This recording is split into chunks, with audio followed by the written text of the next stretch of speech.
กับ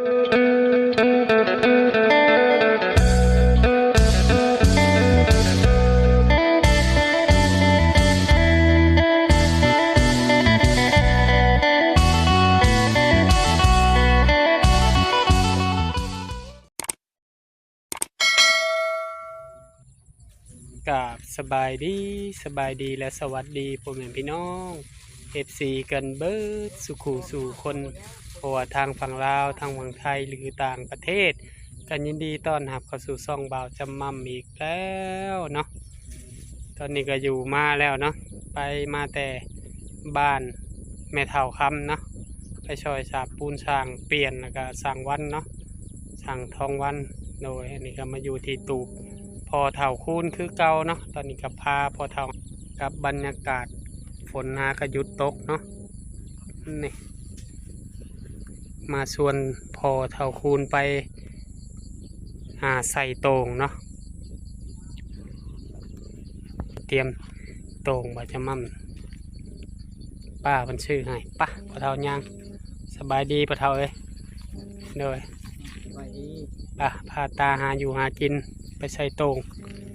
มาแต่พุ่นล่ะน้องทงเมื่อแล้วเมื่ออยู่เห็นอยู่ในทางป้าไปใส่โต่งว่ะใส่โต่งป้าไว้ของเธอได้พอได้แบ่งกันกินนี่กำลังพากันย่างไปหนาพุ่นเนาะหนาบนน้ำไหล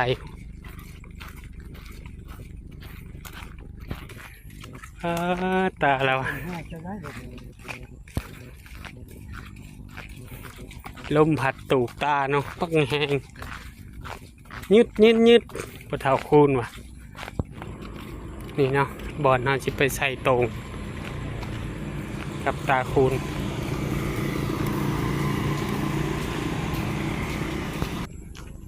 น้ำท่วมหมดทางเลยพ่อแม่พี่น้อง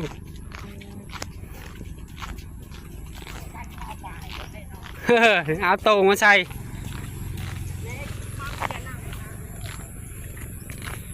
น้ำท่วมบนทางเลยนี่เนี่ยเขาก็บาเล่เขากลางโต่งแล้วโอ้ปลาดุกโอ้ปลาดุกปลาเท่าเอ้ยบอกจะเนี่ยเขากลางโต่งก่อนเนาะกลางโต่งแล้วเขาขึ้นมาเอาใบไม้ออกในนี่เนาะใบไม้ออกนี่ก็มันก็ลงเลยแหละแม่นแล้ว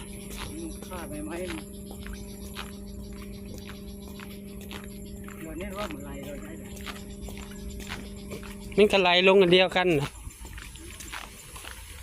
ปลาดุกเนี่ยหันใหญ่อยู่ได้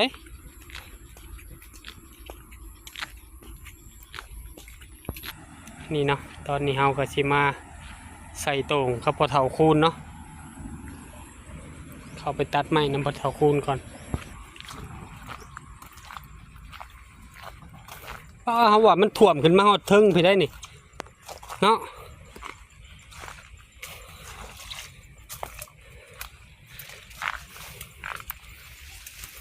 ได้เบิ้ลเลยพอเท่านี่แมน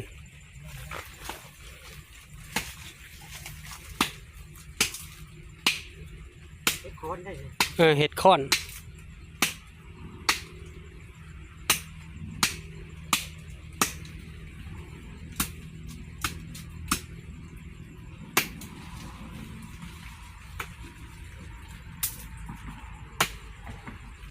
เข่ารีผ่าเจ้าพ้นตลอดบ่ตาอ๋อ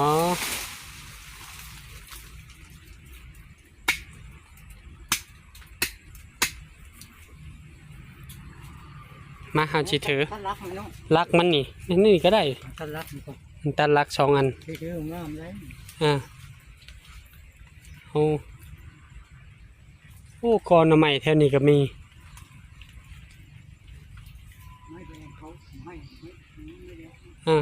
เอาโหลดแต่เลยมันสื่อ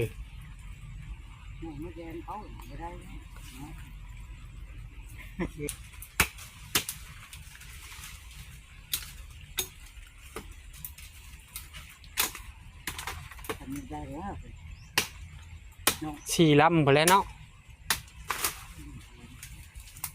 แล้วก็ตัวน้อยน้ำบ่ตา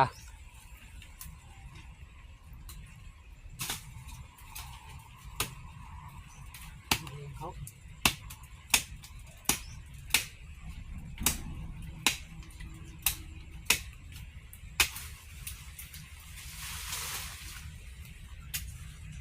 เห็ดไม้งามน้ำได้เนาะโบกน้ำก็ได้หอโต๊ะครับค่ะอ๋อโต๊ะแน่นนะโดยช่องหูบ่หันช่องหูไปเอาไปลองเบิ่งก่อนเนาะโอ้เต้นขึ้นเต้นลงอยู่ปลาซิว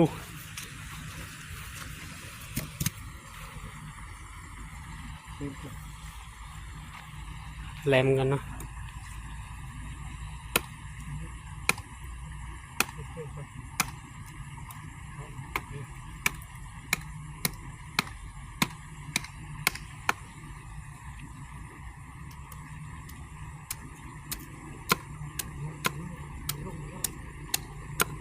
ฝนตกมันก็สิอ่อนอยู่ที่เวลาเราตอกลงตอกลองเบิ่งก่อนเนาะตา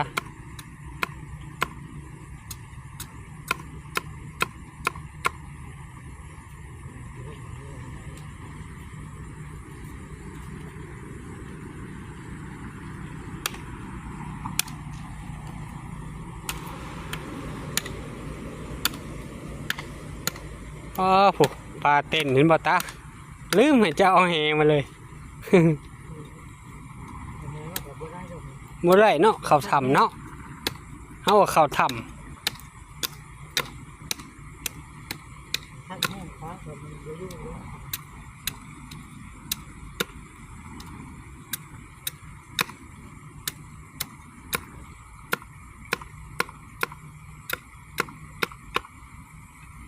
บุ้งหูก่อนเนาะกลางเราเบิ่งมัดมึงดูกลมันมัดไว้ดูผูกไว้ยู่เขาผูกแน่นนิดนึงเกี่ยวหรือบ่เกี่ยวใช้กระพาแยงหรือบ่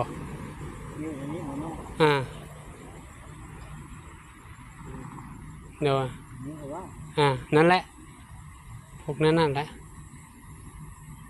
เดี๋ยวกระทบโดย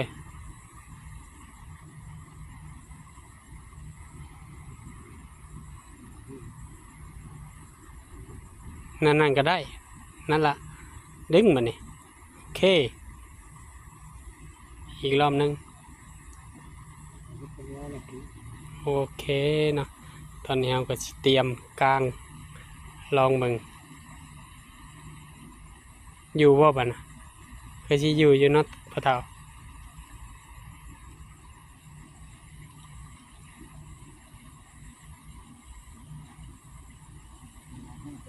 พายหอบก็ได้มือเถื่อน้ำแห้งได้เนาะ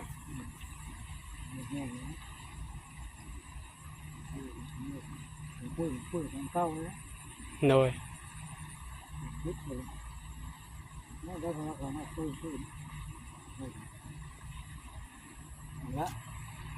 ไม่ก็ได้รับอยู่ทึ่งรับอยู่ทึ่งเลยได้แล้ว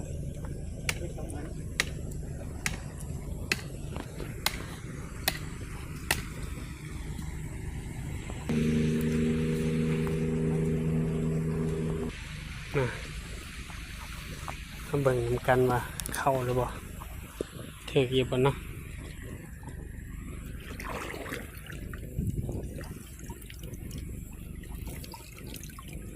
กุ้งปลาซิว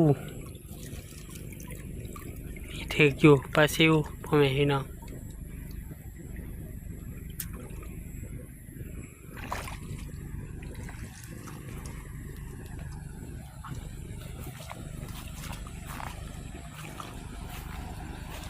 ตกมาอีกเด้อหอบแรงในแห้งๆเนาะสอดเขาเลยแล้วตากับปลากับตาสองคนเนาะ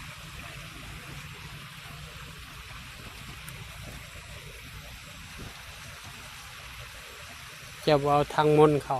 นั่นแหละยูเขาน่ะเห็นบ่ยกขึ้น เสลียงก็ได้ตั้งก็ได้มีอันนั้นเอาว่าแชร์บทต่อจับคำบอกจะมันเห็ดก็ได้เลยว่าเห็ดก็ได้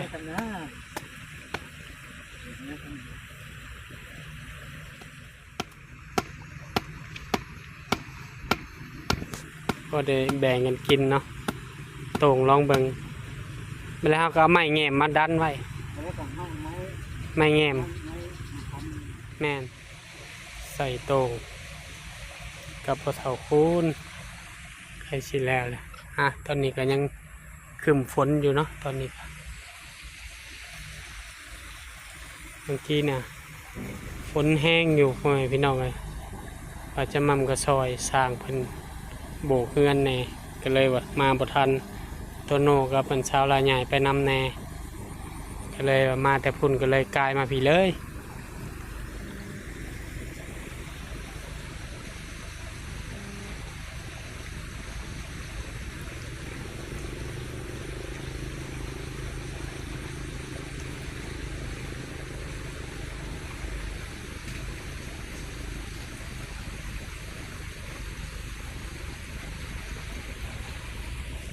เป็นตัดไม้งามเนาะ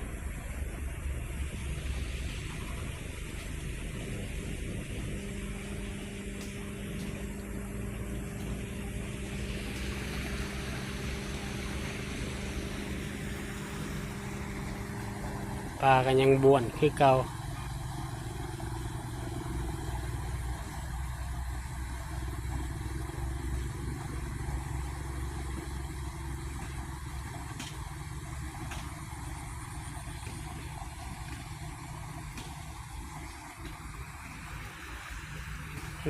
ปลาซิว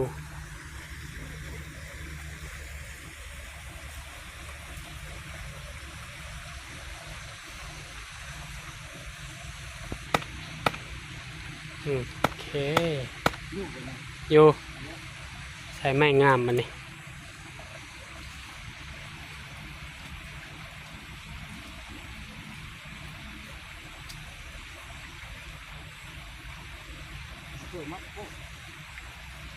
บ่ได้ตอกลงก้อนเครื่องหมัดก่อน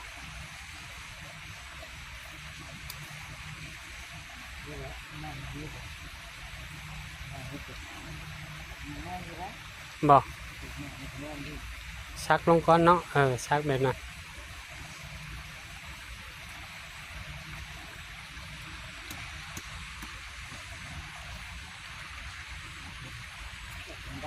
ได้อยู่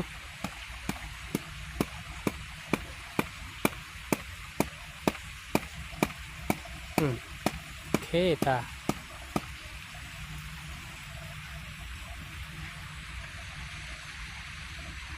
ได้อยู่เนาะอยู่บ่ลองเบิ่ง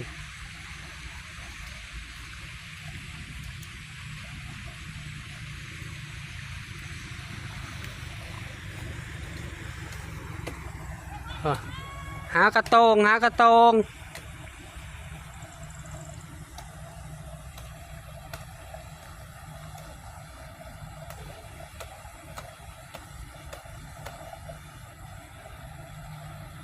นี่เนาะจักไว้เขาก็สิได้กลับปลาไว้นี่ก็สิมาจอบ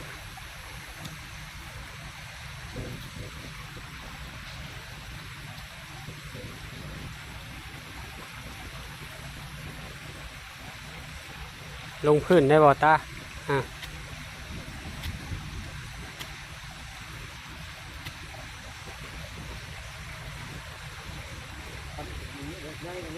ได้อยู่เนาะตาเนาะ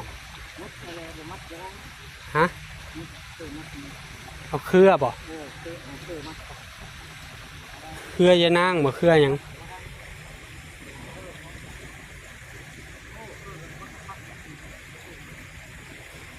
เครือหยังน่ะตา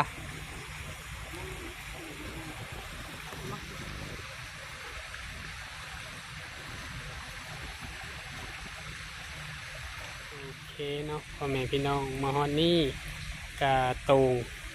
เห็ดแล้วเนาะค่ะมาลุ้นกันว่ามือแรงว่าสิได้หรือบ่เนาะฝากพ่อแม่เนาะเป็นกำลังใจบาจะมั่มเนี่ยเด้อก กดติดตามบ่าวจะมั่มกดไลค์กดแชร์เนาะอย่าลืมกดกระดิ่งเพื่อบ่พลาดคลิปใหม่ๆของบ่าวจะมั่มเนาะบ่าวจะมั่มกับบ่าวเฒ่าคูณก็สิได้กลับก่อนเนาะก็ขอบุญขอบคุณพ่อแม่ FC หมดทุกท่านเนาะที่เบิ่งคลิปบ่าวจะมั่มแต่ต้นจนจบบ่ข้ามโฆษณาเนาะเพื่อเป็นกำลังใจบ่าวจะมั่มเฮ็ดคลิปใหม่ๆออกมาให้พ่อแม่พี่น้องนะครับได้ชมเนาะก็ขอให้พ่อแม่ FC หมดทุกท่านจงมีสุขภาพร่างกายแข็งแรงร่ำรวยเงินทองเนาะไปใช้มาใส่กับแคล้วคลาดปลอดภัยมีสุขภาพร่างกายแข็งแรงเด้อเจอกันคลิปหน้าพ่อแม่พี่น้องขอกล่าวคำว่าสบายดีเด้อไปก่อนล่ะขึ้นมาอีกแล้วเนาะก็เลยมากางโต่งไว้กับพ่อเฒ่าคูณก็สิได้กลับก่อนบัดนี้รอลุ้นกันว่ามือแรงสิตกแห้งหรือบ่แล้วก็สิมาจอบบังเนาะ